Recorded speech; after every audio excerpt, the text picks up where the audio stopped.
Degree fourth semester బీఎస్సీలో electricity and magnetism important questions ఏంటో చూద్దాం. సో, నేనంతా రిసర్చ్ చేసి, వర్క్ చేసి రిపీటెడ్‌గా వచ్చిన క్వశ్చన్స్ అన్ని కలెక్ట్ చేశాను. సో, ఈ క్వశ్చన్స్ ఏంటో చూద్దాం. ఇవే మీరు నేర్చుకుంటే చాలు. వీటిలో ఇంపార్టెంట్‌వి నేర్చుకున్నా చాలు, మీరు పాస్ అయిపోవచ్చు. ఇప్పుడు నేను చెప్పే క్వశ్చన్స్ మొత్తం నేర్చుకున్నారంటే మీరు ఫుల్ స్కోర్ అయితే చేయొచ్చు ఫోర్త్ సెమ్‌లో. So, long answer questions and short answer questions చూద్దాం. సో, లాంగ్ ఆన్సర్ క్వశ్చన్స్ అయితే ఇంపార్టెంట్ క్వశ్చన్స్ కాకుండా ఎక్స్‌ట్రా క్వశ్చన్స్ మీకు యాడ్ చేశాను. సో, షార్ట్ ఆన్సర్ క్వశ్చన్స్ అనేవి ఇంపార్టెంటివి మాత్రం మీకు యాడ్ చేశాననమాట. ఇంకోటేంటంటే మీకు లాంగ్ ఆన్సర్ క్వశ్చన్సే షార్ట్ ఆన్సర్ క్వశ్చన్స్‌గా వచ్చే అవకాశం ఉంది, మీకు లక్ బాగుంటే. సో, లాంగ్ ఆన్సర్ క్వశ్చన్స్ చూద్దాం. ఆన్సర్ క్వశ్చన్స్ చూసుకుంటే, state and explain Gauss law applied to find the electric intensity due to a uniformly charged sphere. Calculate the potential due to a charged spherical conductor. Explain the behaviour of a dielectric slab in electric field and show the dielectric constant of conductor is infinite. Define the terms electric displacement D, electric field E, polarization P, dielectric constant K, and susceptibility X, and deduce the relation between D, E, and P, and also deduce the relations between K and X. Okay, ఈ 4 questions అయితే మీకు important questions అనమాట. వీటిలో వచ్చేసి first question, second question and fourth question మీరు కన్ఫామ్‌గా నేర్చుకోవాలి. మీకు లక్ బాగుంటే నేను చెప్పాను కదా, ఇవే మీకు షార్ట్ ఆన్సర్ క్వశ్చన్స్‌లో కూడా అడిగే అవకాశం ఉంది. ఇప్పుడు షార్ట్ ఆన్సర్ క్వశ్చన్స్ చూద్దాం. ఆన్సర్ క్వశ్చన్స్ చూసుకుంటే, explain briefly equipotential surface. What is Gaussian surface? Obtain Coulomb's law from Gauss law. Define potential and find the potential due to a point charge. Derive the relation between DE and P. ఈ 4 questions అయితే short answer క్వశ్చన్స్‌లో important questions. ఇవి నేర్చుకుంటే చాలు, మీకు ఇవే మీకు రిపీటెడ్‌గా అడిగిన క్వశ్చన్స్ అయితే. సో, వీడియో నచ్చితే ఖచ్చితంగా షేర్ చేయండి, ఎందుకంటే ఎక్కువ మందికి రీచ్ అవుతుంది కాబట్టి. యూనిట్ 2లో చూసుకుంటే లాంగ్ ఆన్సర్ క్వశ్చన్స్ అనేవి చూద్దాం. సో, ఈ లాంగ్ ఆన్సర్ క్వశ్చన్స్‌లో మీకు ఇంపార్టెంట్ వాటికి మీకు డిస్‌ప్లే చేస్తాను. అవి మాత్రం నేర్చుకుంటే మీకు ఫుల్‌కి ఫుల్ మార్క్స్ వస్తాయి. సో, ఇంపార్టెంట్ క్వశ్చన్స్ నేర్చుకున్న మీకు ఎగ్జామ్‌లో రిపీటెడ్‌గా వచ్చే క్వశ్చన్స్ అనమాట ఇవి.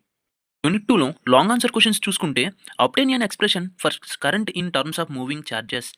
Derive the equation of continuity for the charge flow. State and explain Ohm's law and given its limitations. What is Norton's theorem? What is a supernode? Give its properties. State and explain Kirchhoff's law of current distribution in an electrical network. Apply these two laws to derive the condition of balance of Wheatstone's bridge అనమాట. So, ఈ క్వెషన్స్‌లో మీరు చూసుకుంటే మీకొచ్చేసి second question and fifth question important questions అనమాట ఈ long answer క్వెషన్స్‌లో. So, మీరొచ్చేసి second second question and fifth question, ఈ 2 క్వెషన్స్ నేర్చుకోండి. ఈ 2 క్వెషన్స్ మీకు రిపీటెడ్‌గా వచ్చిన క్వెషన్స్ అనమాట. సో, వీటిపైన వీడియోస్ కూడా రాబోతున్నాయి అనమాట సొల్యూషన్స్‌తో. అప్‌కమింగ్ వీడియోస్‌లో వస్తాయి. సో, అప్పటి వరకు వెయిట్ చేయండి, ఫాలో అవ్వండి. ఇక షార్ట్ ఆన్సర్ క్వెషన్స్ చూద్దాం యూనిట్ 2లో. షార్ట్ ఆన్సర్ క్వెషన్స్‌లో చూసుకుంటే, define current density and derive equation of continuity. Explain star network and delta network. What are the advantages and disadvantages of maximum power transfer theorem. So, short answer క్వెషన్స్‌లో 3 questions ఉన్నాయి unit 2 నుంచి చూసుకుంటే. So, ఈ 3 questions నేర్చుకుంటే మీకు full marks వస్తాయి. ఇవి రిపీటెడ్‌గా వచ్చిన క్వెషన్స్ అనమాట. యూనిట్ 3లో లాంగ్ ఆన్సర్స్ క్వెషన్స్ చూద్దాం. అలాగే షార్ట్ ఆన్సర్స్ క్వెషన్స్ కూడా చూస్తాం. నేనిప్పుడు మీకు చెప్పబోయే ఈ క్వెషన్స్ అన్నీ, మీకు చూపించబోయే ఈ క్వెషన్స్ అన్నీ కూడా రిపీటెడ్‌గా వచ్చినాయనమాట. నేను చాలా రిసర్చ్ చేసి అండ్ చాలా దాని గురించి వర్క్ చేసి మీకు మీ ముందుకు తెచ్చాననమాట. సో, ఇవైతే చాలా ఇంపార్టెంట్ క్వెషన్స్. ఇవి నేర్చుకుంటే ఫుల్ మార్క్స్ కూడా వచ్చే అవకాశం మీకుంది. ఎందుకంటే రిపీటెడ్‌గా ఇస్తున్నారనమాట కొన్ని ఇయర్స్ నుంచి. ఓకేనా? ఇప్పుడు లాంగ్ ఆన్సర్ క్వెషన్స్ చూద్దాం. షార్ట్ ఆన్సర్ క్వెషన్స్ కూడా చూపిస్తాను మీకు. లాంగ్ ఆన్సర్ క్వెషన్స్‌లో చూసుకుంటే, స్టేట్ బయో-సావర్ట్స్ లా. సో, ఈ క్వెషన్ కూడా ఇంపార్టెంట్ అనమాట. So, obtain an expression for the field due to A solenoid current. Explain about ఎడ్డీస్ currents. What is hall effort? State and explain Faraday's law, Lenz law. So, ఇవి lens లా కూడా మీకు చాలా important అనమాట. మీకు 5 questions అయితే ఉన్నాయి. ఈ 5 క్వెషన్స్‌లో మీరు చూసుకుంటే, first question and fourth question, fifth question ఇవి చాలా important. First question, fourth question, fifth question మీకు నంబర్స్ చెప్తున్నాను, వాటిని బట్టి చూసేయండి అనమాట. అవి బాగా నేర్చుకుంటే మీకు ఫుల్ మార్క్స్ వస్తాయి. ఇప్పుడు షార్ట్ ఆన్సర్ క్వెషన్స్ చూద్దాం. షార్ట్ ఆన్సర్ క్వెషన్స్‌లో 3 క్వెషన్స్ అయితే ఉన్నాయి. సో, ఈ 3 ఇంపార్టెంట్ అనమాట. షార్ట్ ఆన్సర్ క్వెషన్స్‌లో ఇవి రిపీటెడ్‌గా వచ్చాయి. ఇవి నేర్చుకుంటే చాలు. 3 క్వెషన్స్ కాదండి, 4 క్వెషన్స్ అయితే ఉన్నాయి. So, explain the divergence and curl of magnetic field. State and prove Ampere's circuit law. What does self inductance? Give its SI unit. State and explain Lenz law. మీకు ఇంకో క్లారిటీ ఏంటంటే, మీకు ఏయైతే ఉన్నాయో ఇప్పుడు లాంగ్ ఆన్సర్ క్వెషన్స్‌లో ఏ questions అయితే ఉన్నాయో, సో, ఆ క్వెషన్సే మీకు షార్ట్ ఆన్సర్స్ క్వెషన్స్‌లో ఇచ్చే అవకాశం ఉంది. సో, లాంగ్ ఆన్సర్ క్వెషన్స్ అనేవి మాక్సిమం నేర్చుకోండి. ఓకేనా? సో, ఈ 4 క్వెషన్స్ అయితే పర్ఫెక్ట్‌గా నేర్చుకోండి. ఇవి మీకు షార్ట్ ఆన్సర్ క్వెషన్స్‌లో వస్తాయి. సో, ఇవి మీకు ఇంపార్టెంట్ అనమాట. యూనిట్ 4కి సంబంధించి మనకి ఏమేమి లాంగ్ ఆన్సర్ క్వెషన్స్ ఉన్నాయి, అలాగే షార్ట్ ఆన్సర్ క్వెషన్స్ ఏమేమి ఉంటాయి, అసలు రిపీటెడ్‌గా వచ్చిన క్వెషన్స్ ఏంటో చూద్దాం. లాంగ్ ఆన్సర్ క్వెషన్స్‌లో derive Maxwell equations, derive Maxwell wave equations. So, ఇక్కడ చూసుకుంటే మాక్స్‌వెల్ ఈక్వేషన్స్ ఉన్నాయి. మాక్స్‌వెల్ వేవ్ ఈక్వేషన్స్ కూడా ఉన్నాయి. Explain transverse nature of electromagnetic waves ఉన్నాయి. ఎక్స్‌ప్లెయిన్ అబౌట్ డిస్ప్లేస్‌మెంట్ కరెంట్ ఉంది. Explain integral form of Maxwell equations.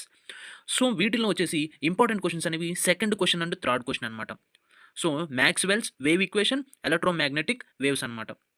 Transverse nature of electromagnetic waves. ఈ 2 questions అనేవి మీకు చాలా ఇంపార్టెంట్. సో, ఫస్ట్ క్వెషన్ కూడా ఇంపార్టెంట్ అనమాట. సో, మాక్స్‌వెల్ ఈక్వేషన్ కూడా మీకు చాలా ఇంపార్టెంట్ లాంగ్ ఆన్సర్ క్వెషన్స్‌లో. ఈ 3 క్వెషన్స్ నేర్చుకుంటే ఇవి మీకు రిపీటెడ్‌గా వచ్చిన క్వెషన్స్ అనమాట. యూనిట్ 4 నుంచి. ఇక షార్ట్ ఆన్సర్ క్వెషన్స్ చూద్దాం. షార్ట్ ఆన్సర్స్ క్వెషన్స్ చూసుకుంటే మీరు ఇక్కడ explain what is meant by displacement current. Write down the Maxwell equations in differential form and integral form. Differential form and integral form అడుగుతున్నాడు Maxwell ఈక్వేషన్స్‌కి. So, displacement అనమాట. Current displacement గురించి కూడా అడుగుతున్నాడు. So, ఈ 2 క్వెషన్స్ అనేవి షార్ట్ ఆన్సర్స్ క్వెషన్స్‌లో చాలా important questions. చాలా రిపీటెడ్‌గా వచ్చిన క్వెషన్స్ అనమాట. ఇవి ప్రిపేర్ అయితే చాలు మీకు ఫుల్ మార్క్స్ అయితే వస్తాయి. సో, లాంగ్ ఆన్సర్ క్వెషన్స్‌లో చెప్పాను కదా ఆల్రెడీ. ఏమన్నా కన్‌ఫ్యూజన్ ఉంటే వెనక్కి వెళ్లి చూసేయండి. యూనిట్ 5లో చూసుకుంటే లాంగ్ ఆన్సర్ క్వెషన్స్‌లో మనకి explain growth and decay of direct current in LR circuit. Explain growth and decay of direct current in CR circuit. Explain LCR series circuit when charging. Explain LCR series circuit when discharging. Discuss the series and parallel resonance circuit. Why are they called acceptor and rejector circuits respectively. చూసుకుంటే మీకు ఇక్కడ లాంగ్ answer క్వెషన్స్‌లో first, second, third, fourth అనమాట. So, first, second, third, fourth questions అనేవి చాలా important questions. వీటిని పర్ఫెక్ట్‌గా అయితే నేర్చుకోండి. మీకు ఎగ్జామ్‌కి ఇవే రావచ్చు. ఇంకా షార్ట్ ఆన్సర్ క్వెషన్స్ చూద్దాం. ఫిఫ్త్ యూనిట్‌లో షార్ట్ ఆన్సర్ క్వెషన్స్ చూసుకుంటే right A short note in QR factor. Right A short note on power factor. Right the advantages of AC over DC. So, ఈ 3 క్వెషన్స్ అనేవి ఇంపార్టెంట్ అనమాట మీకు short answer క్వెషన్స్‌లో. So, ఈ 3 questions prepare అయితే మీకు చాలు. ఇప్పుడు నేను చెప్పిన క్వెషన్స్ మీకు లాంగ్ ఆన్సర్ క్వెషన్స్ 5 చెప్పాను. సో, ఈ యొక్క 3 అనమాట. లాంగ్ ఆన్సర్ క్వెషన్స్‌లో 4 క్వెషన్స్ ప్రిపేర్ అయితే చాలు మీకు ఫుల్ మార్క్స్ వస్తాయి. మీకు ఫైనల్ ఎగ్జామ్స్‌లో రిపీటెడ్‌గా వచ్చిన క్వెషన్స్ అనమాట ఇవి. ఈ షార్ట్ ఆన్సర్ క్వెషన్స్‌లో 3 నేర్చుకుంటే చాలు. ఈ 3 కూడా మీకు రావచ్చు. ఇంకో బెనిఫిట్ ఏంటంటే మీకు యూనిట్ వైస్‌గా లాంగ్ ఆన్సర్ క్వెషన్స్ ఏవైతే ఉన్నాయో షార్ట్ ఆన్సర్ క్వెషన్స్ కూడా అవే వచ్చే అవకాశం ఉంది. సో, లాంగ్ ఆన్సర్ క్వెషన్స్ పర్ఫెక్ట్‌గా మీరు ప్రిపేర్ అయితే షార్ట్ ఆన్సర్ క్వెషన్స్ కూడా ఆన్సర్ చేసే అవకాశం ఉంది. మీ లక్ బాగుంటే అలా కూడా ఎగ్జామ్‌కి ఇస్తారు.